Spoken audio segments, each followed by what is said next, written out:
Sports Radio Network. Tiger fans, we're about an hour and 50 minutes away from kickoff on this game day. Get the win with Waiter. Order Waiter and use the free delivery code Tigers21 all season long for chances to win Waiter food credit, sign merch, tickets, and more. Guys, we got to start talking about Matt Corral. He is a bit of a problem when you're talking about the Ole Miss quarterback who is now the betting favorite to win the Heisman Trophy. He is the heartbeat of this team. He's the leader. He's the best player. He makes this thing go. Last week you saw him run it 30 times for over 100 yards, over 200 yards. In Knoxville, he averages 288 yards a game through the air. He's thrown a total of 14 touchdowns, just one interception. He can run it. He can throw it. He throws the deep ball. He audibles to the line of scrimmage, and he's got one of the best play callers in college football on the sideline with him in Lane Kiffin. This is a tough task for the LSU defense, Fave. It's a tough task for the defense, Hunt, in regards of his mobility in the pocket. You just said that he had over 200 yards running, and he averages 280 yards through the air. And a lot of that is because of how he moves in the pocket. Watching Ole Miss and Tennessee a little bit earlier here today, I saw where Tennessee was able to hang in there. Sometimes they went with a little three-man front just so somebody could try to spy him. Also on the other side of the ball, Hunt, Hendon Hooker matched his energy, only throwing one interception on the season and going toe-for-toe Tennessee with Ole Miss last week. So there's some opportunity. I know we'll get into here a little later, but Matt Corral's a guy we noticed on our national championship run, what he's done, of course, last year, and then going into this Magnolia, home of the Soldier Bowl right here, as we go see what's happening with him on today. How does LSU's defense combat this high-flying offense of the Rebs? They're going to have to blitz him today. You just can't sit back as a defense and play complacent and just timid and just let him run wild or just sit in the pocket and let these receivers run wild. You got to put pressure on him. You got to hit him and make him not want to run. Make him rush to make him get uncomfortable in the pocket and make Lane Kiffin make mistakes per the Alabama game. And if you get Lane Kiffin wired up, he will make a mistake. And once he makes a mistake, his quarterback tends to follow. So it's kind of you got to kill two birds with one stone. Well, LSU's secondary is obviously depleted. You're missing your two starting corners, and you're missing a starting safety. And that was the case last week. And Florida threw the ball a little bit and moved the football against LSU. But they made plays on the ball as well. Dwight McLaughlin with the pick six. Awesome play by Cordell Flott to tip it to Baskerville. Damone Clark gets the pick at the end of the game. They did make some plays. Last year when LSU played Ole Miss, they picked Matt Corral off 5 times. Now, he had 500 yards of total offense in the game, and they scored almost 50 points. But the defense made enough plays to get to stops. As opposed to punts, are you kind of looking for big plays in this one? Oh, yeah. I'm looking for big plays. I'm looking for deep balls, trick plays. Lane Kiffin he's an entertainer. He is. That's why he was fitted for up there in USC where he was. Yeah. They got the man and Peyton in the field, which is good for recruiting a nephew that will be at the field. That's correct. He's thinking – so he's going to throw this ball the entire game just to show Arch Manning, look, if you come here, this is what we're going to do for you. We're going to throw the ball. This is going to be your offense. This man is marketing this game. And if he loses tonight, he loses that marketing and everything that he's done and all this painting in the field, the jersey being retired, the nephew being there, that goes out of the way. So he is going out there for blood, and we have to stop that. I would really like to screw this one up like we screwed it up for Eli. And back in 2003, it was his senior day, their chance to win the West. It's their first time ever, and then he fell down, and we won the game and the national championship. But Dave, try to explain this one to me. I dug into some stats this week, and this is some jarring stuff. UCLA against LSU in the first half scored 14 points. In the second half, they scored 24 and went up and down the field running the football. Mississippi State in the first half scored 3 points on LSU. In the second half, they scored 22. Auburn scored 10 points against LSU in the first half. Defense did a nice job. Scored 14 in the second half, came back and won the game. Kentucky had 14 points in the first half. Defense did its best, doubled that, had 28 in the second half. Last week, Florida had 13 points at halftime, and 7 of them came on the Hail Mary. It was really 6 points. They came back and scored 29 in the second half. LSU has given up 10.8 in the first half of these games and 23 in the second half. Why? Well, it's starting off playing early and often ball and laying off in the third and fourth quarter, and that's what's consistently happening. The defense comes out it looks consistent in the beginning, but then they fall off the wagon by not necessarily saying, hey, there's more momentum on our offense, which we had the chance to experience last week with the newly improved running game. But that's just laying off in the third and fourth quarter, and that's going to be a little sneak peek of my key to victory. It's going to be defense being able to be consistent throughout the course of the game, Hunt. So that explains that. Just 14 points, 3 points. In a big game against UCLA, holding them to 14 points, but then giving up 24 points in the second half. That sounds like a team that went in the locker room, maybe got a little relaxed. I don't know if they're checking Instagram or what have you, or losing focus of the game going into the second half. Look at those 5 games, 54 points allowed in the first half, 117 in the second. It's something that I think that warrants a little bit of concern. The Whataburger Junior Broadcaster Program gives Tiger fans between the ages of 6 and 12 the opportunity to join us live on air to be interviewed before each LSU home game. To enter your child, all you have to do is download the LSU Sports mobile app, click on the Whataburger Junior Broadcaster ad, and hit the like button for your chance to win. Winners will also receive 4 tickets to the next home game, and make sure to visit the new Whataburger location near Burbank and Nicholson, opening soon. Still a lot to get to here on LSU Game Day, presented by CST. Before we go to timeout, let's look back at last week's win against Florida right here on the LSU Sports Radio Network. This is Tiger Rewind. Tiger Rewind. An audio archive of LSU Fighting Tiger football's last time out on the gridiron from the LSU Sports Radio Network. It's the most contentious and heated cross-divisional rivalry game in the SEC. 2 fan bases that care very little for one another, and a game that so many times recently here of late always brings the unexpected. This Saturday morning, once again, it's the 20th ranked Florida Gators crawling out of the swamps of Gainesville to face your Fighting Tigers of LSU. Jones calls for the snap, has it, belt high, looking left, wanting to throw the ball, now back to his right, pressure comes, and it'll be dropped at the 43-yard line by Mason Smith. Smith with the sack, his 4th of the year. 3rd and 15, Johnson with time, sends it to the 45, going to be caught, hauled in by Jeray Jenkins. Jenkins gets the first down on about a 16-yard pitch and catch. Quick handoff, Ty Davis-Price explodes up the middle, 45 to the Gator 40, punishes the defender, and he's down to the 36-yard line on a gain of 12. First down and 10, Fighting Tigers. Here's Johnson, stops, backpedals, throws, and it is caught at the 23-yard line. On 2nd and 5, again, Ty Davis-Price, hesitation, breaks free at the 10, breaks the tackle at the 5, touchdown, Fighting Tigers. Snap to Emory. Looking left, tight pocket, throws, broken up at the 25-yard line, and then on the tip drill, it's going to be intercepted. Micah Baskerville with the football near sideline, 40, 35, cuts back in at the 30, and will be dropped at the Florida Gator 27-yard line. Johnson pulls, looks, throws downfield, waiting for it, grabbing it, Jeray Jenkins in the end zone, touchdown, Tigers! 28-yard touchdown strike. His 2nd possession at quarterback, and under duress will throw, intercepted, Jay Ward at the 45-yard line, far side. Ward runs into traffic at the 30, still upright, finally spun out of bounds at the Florida 21-yard line. Back-to-back interceptions for this Tiger defense. Motion Jenkins. Johnson rolling to his left, looking for Jenkins. Left corner of the end zone. Touchdown, Fighting Tigers.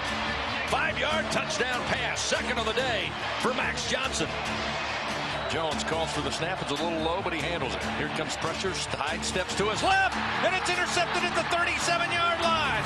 Dwight McLaughlin, near side, 15. Cuts in at the 10. 5. Touchdown, Fighting Tigers.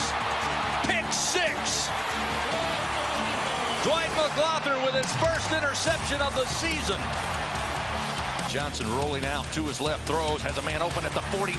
Malik Neighbors sneaks away from a Gator defender inside the 45. Handoff, Ty Davis-Price down the near side hash, 20, 15, 10, 5. Touchdown, Tigers. 40-yard touchdown run, 2nd touchdown of the day for Ty Davis-Price. And I would say the LSU offense and answered the bell. Handoff, Ty Davis-Price. Patient, waits for the hole. Now explodes. Far side, 35-40. Puts a gator on his backside. Gets to midfield before going down there. Quick handoff, Ty Davis-Price. To 15, to the 10, to the 5. Touchdown, Fighting Tigers. 25-yard touchdown for Ty Davis-Price. And he lifts the Tigers up 41-35. Big, important third down. Snap to Johnson, to Williams. Williams is free, up the middle, inside the 20. Crash down inside the Gator 10-yard line. First down and 10, Fighting Tigers. Johnson takes the snap, fakes the handoff, now rolls, throws. Jure Jenkins at the 5, right corner of the end zone. Touchdown, Fighting Tigers. It is now 48-42 with an even 3 minutes and 30 seconds remaining in this game. Richardson gets him, goes back 5 steps. Here comes pressure, throws off his back foot, and it is intercepted. Damone Clark has it at the 35-yard line. Damone Clark, leading tackler. First interception of the year. Fourth of the day offered up by the Gators. And with a minute 59 to go, the Tigers may have sealed this one up. Down to 30 seconds. Johnson takes a snap, takes a knee, and that is going to do it. The Tigers of LSU defeat the Florida Gators for the 3rd straight season. Ed Orgeron avoids losing 3 in a row as the head man of the Fighting Tigers. The horn will sound, and this one's in the books. Tigers win. Tigers win. They defeat number 20 Florida in a shootout today, 49-42. That was a Tiger Rewind.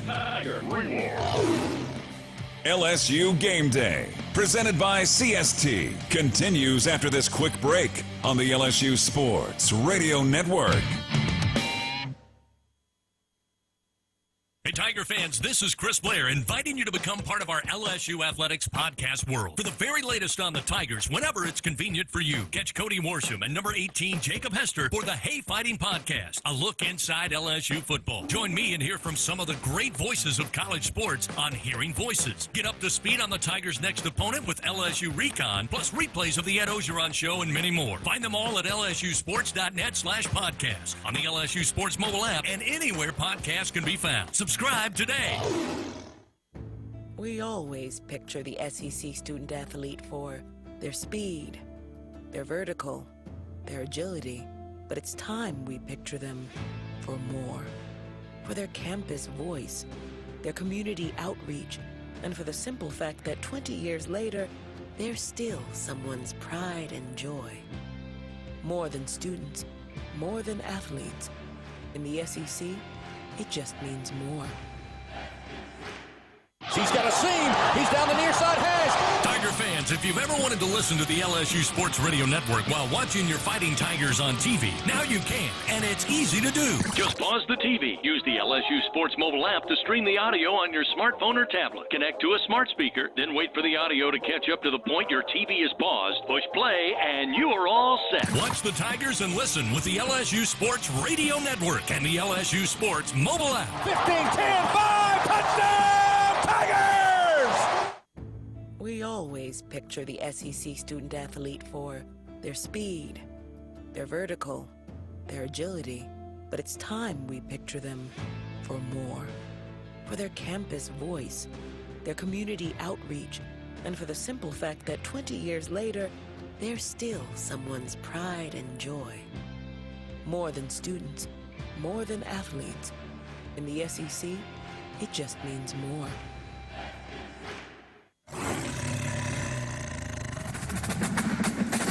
Back with more LSU Game Day, presented by CST. Time now to go around the SEC. The latest scores and standings in the Southeastern Conference on the LSU Sports Radio Network. Here at Cards and Culture inside Perkins Road, time to take a look at a light schedule in the SEC. But before we do that, let's pause 10 seconds for station identification right here on the LSU Sports Radio Network. Hear the Tigers roar worldwide. The LSU Sports Radio Network and the LSU Sports mobile app. Hunt Palmer, Brandon Taylor, Marlon Favorite with you. We'll take a look at the day in the SEC. Up in Little Rock, the only 11 o'clock game. It's a snoozer. Arkansas 45, Arkansas Pine Bluff nothing at halftime. KJ Jefferson 10 of 17 on the day. He has thrown 4 touchdowns in the first half. You might think he might get a half off here up at War Memorial Stadium. At 3 o'clock, it'll be Mississippi State heading up to Nashville to take on Vanderbilt. Mike Leach's Dogs 1-2 on the season in the SEC. Vanderbilt 0-3 in league play, 2-5 overall. The line on that one, 20.5 up there. Mississippi State laying the points to Vanderbilt. 6 o'clock, it's the third Saturday in October. Everybody freeze your schedules. We must see Tennessee and Alabama play, or else the entirety of the world will crater. Tennessee has lost 14 in a row in this series, all 14 to Nick Saban. Alabama at home laying 25 points to Tennessee. How do you think that one goes in Bryant-Denny Stadium, Brandon?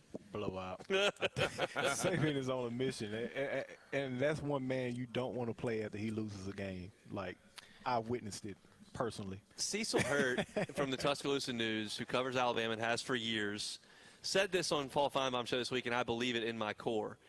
Saban likes when they lose a game because he can walk in there in a bad mood, and it's warranted, and the players have to listen. They can't just put on their Alabama gear and say, hey, we're here to coast or whatever. And they'll win anyway. It doesn't matter. But he likes when they lose, so he can crack the whip and be in control and show that these guys don't know everything. So we'll see what Tennessee can do in that one. The other game in the SEC at night tonight, 6:30 game after we're done on CBS. On the SEC Network, Texas A&M, number 17 in the country, welcomes in South Carolina. Gamecocks are 1-3 in the league. That won a last-second win over lowly Vanderbilt. Texas A&M bouncing back, got that win over Alabama, and then went up to Missouri and got a nice win. Think they take care of business against South Carolina tonight? Oh, they take care of business plus more. I think they want to start making even more statements as well.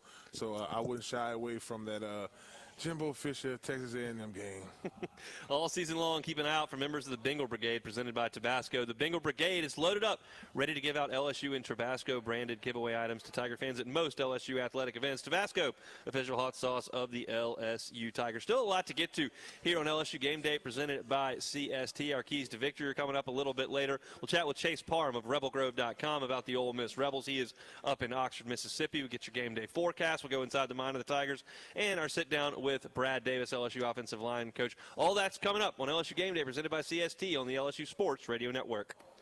Welcome back to Acme Oyster House action. Looks like a fried crawfish tail story of oyster shooter champion, Steve. Yeah, I'd say char-grilled in an herb butter sauce, Bob. Truer words never spoken, setting the soft-shelled crab platter for all of us. Well said. A game of onion rings, craw puppies versus hush puppies. Indeed. This team never misses on the food. Jill? Oh, can't argue with crab cakes and gumbo down here, Bob. One team, one stomach. Thanks, Jill. Back after this tasty commercial message. Acme Oyster House. Life's more fun with seafood. Hargrove is a proud supporter of the Tigers with over 2,000 teammates and 500 in the Baton Rouge area. More than just an engineering, automation, and project execution firm, what Hargrove builds best are relationships. Hargrove knows that what matters most is making a difference in our communities. Through the Hargrove Foundation, they contribute to hundreds of causes across the country, including many here in the Baton Rouge area. Experience the difference of working alongside a 100% employee-owned team. To learn more, visit hargrove-epc.com. One winning team. That's Hargrove. Go Tigers! Our Lady of the Lake, just like LSU, is anchored by deep roots put down almost a century ago. We share a singular vision to advance health, education, and research to serve the incredible people of Louisiana. Our partnership with LSU is inspired by our passions for knowledge and our commitments to our community and healthy Louisiana families. Together, there's nowhere we can't go. Our Lady of the Lake is proud to be the healthcare provider of LSU athletics. With Early Paycheck, you can get your direct deposit up to 2 days earlier. That's another reason banking with Capital One is the easiest decision ever. Even easier than deciding to open the biggest birthday gift first. Happy birthday to you. Which one are you going to open first? The pony. Yep, even easier than that. Plus, with no fees or minimums on checking and savings accounts, is banking with Capital One even a decision? That's banking reimagined. What's in your wallet? See CapitalOne.com/bank for details. No fees or minimums on new consumer accounts. Capital One and a member FDIC. Hollingsworth Richards Ford is a proud sponsor of the LSU Tigers. For over 30 years, we've been a member